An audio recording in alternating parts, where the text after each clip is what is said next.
মই এটাই অনুৰোধ কৰিম গৌৰৱ গগৈ ডাঙৰীয়াক, তেওঁলোকে 40টা সমষ্টিত প্ৰাৰ্থী তেওঁলোকে প্ৰক্ষেপ কৰক আৰু বিটিআৰত কংগ্ৰেছৰ নেতৃত্বত যি চৰকাৰ হৈছিল তেনেকুৱা এখন চৰকাৰ অনাৰ প্ৰয়াস কৰক, যি চৰকাৰৰ দিনত নিতৌ হত্যা, নিতৌ ধন দাবী, নিতৌ গোষ্ঠী সংঘৰ্ষ, নিতৌ কাৰফিউ হৈছিল।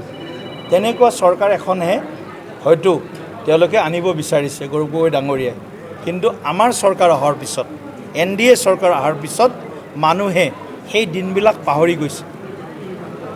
হত্যা, অপহৰণ, ধন দাবী, তাৰপিছত আপোনাৰ গোষ্ঠী সংঘৰ্ষ, দলং নাই, হস্পিটাল নাই, ৰাস্তা নাই, এইবিলাক পৰিৱেশ ৰাইজে পাহৰি গৈছে। এতিয়া লাহে লাহে ৰাইজে এই কথাটোত বিশ্বাস কৰা আৰম্ভ কৰিছে যে আমাক যদি কোনোবাই আগন্তুক দিনত উন্নয়নৰ পথেৰে শক্তিশালীভাৱে আগবঢ়াই লৈ যাব পাৰিব, সেই দলটো হ'ব বা সেই মিত্ৰপক্ষটো হ'ব NDA বা ভাৰতীয় জনতা পাৰ্টি।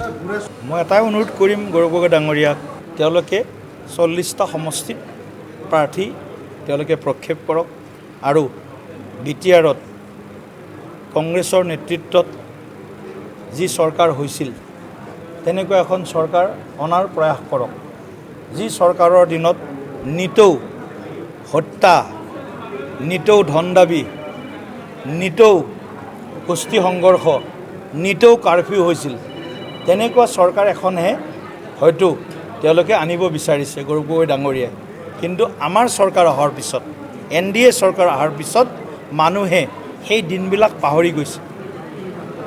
হত্যা, অপহৰণ, ধন দাবী, তাৰপিছত আপোনাৰ গোষ্ঠী সংঘৰ্ষ, দলং নাই, হস্পিটাল নাই, ৰাস্তা নাই, এইবিলাক পৰিৱেশ ৰাইজে পাহৰি গৈছে। এতিয়া লাহে লাহে ৰাইজে এই কথাটোত বিশ্বাস কৰা আৰম্ভ কৰিছে যে আমাক যদি কোনোবাই আগন্তুক দিনত উন্নয়নৰ পথেৰে শক্তিশালীভাৱে আগবঢ়াই লৈ যাব পাৰিব, সেই দলটো হ'ব বা সেই মিত্ৰপক্ষটো হ'ব NDA বা ভাৰতীয় জনতা পাৰ্টি।